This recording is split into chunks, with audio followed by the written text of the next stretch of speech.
Tramp Viskonsin shtatidagi tariflar va yuqori narxlardan qattiq zarar ko'rgan fermerlarga murojaat qilmoqda. Tramp palata ustidan nazoratni qo'lga kiritish umidida demokratlar tomonidan nishonga olingan Respublikachilar partiyasi vakili Derrik Van Ordenni qo'llab-quvvatlashga intilayotgan edi.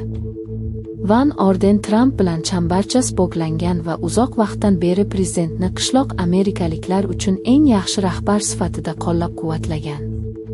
Demokratlar nomzodi Rebekka Kuk kuchli mablag' yig'ishini isbotladi va so'nggi so'rovlarda Van Ordenni boshqardi. Demokratlar oraliq saylovlarda hozirda respublikachilar tomonidan nazorat qilinadigan AQSh vakillar palatasini nazorat qilish favoritlari hisoblanadi. Men bu joyni yaxshi ko'raman, dedi Tramp, Viskonsin shtatiga ishora qilib, va umid qilamanki, siz Ukraina va Rossiya har biri 185 harbiy asirni almashadi. Ukraina qaytarilgan guruh orasida askarlar, zobitlar va tinch aholi vakillari borligini, ularning ko'pchiligi 2022-yilda urushning dastlabki oylaridan beri asirlikda bo'lganini aytdi. Trump zalining donorlari so'nggi 6 oy ichida soliq to'lovchilar tomonidan moliyalashtirilgan shartnomalarda $50 milliard mukofotladilar. Kuzatuvchi Trampning uy hayvonlari loyihasining donorlaridan 14 nafari sharqiy qanotni buzishni buyurganidan keyin birinchi 6 oy ichida ularning davlat biznesi o'sishini ko'rdi. Shartnoma mukofotlari umumiy qiymati $50 milliard tashkil etadi, deya xabar beradi Public Citizen yangi tahlili.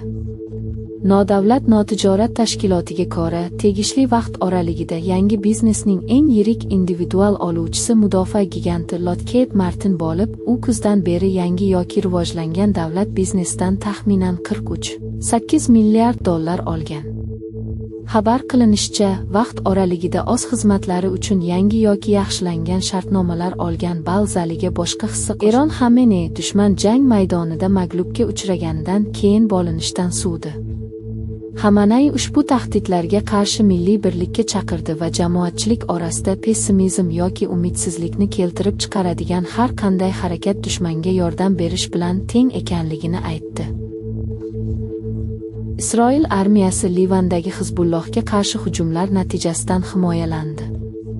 Isroil harbiylari Livan janubidagi Tir va Sidon o'rtasidagi qirg'oq yo'lida joylashgan Sarafand shahri aholisini Eron tomonidan qo'llab-quvvatlanadigan Hizbullohga qarshi kutilayotgan hujumlar oldidan juma kuni zudlik bilan evakuatsiya qilishlari haqida ogohlantirdi.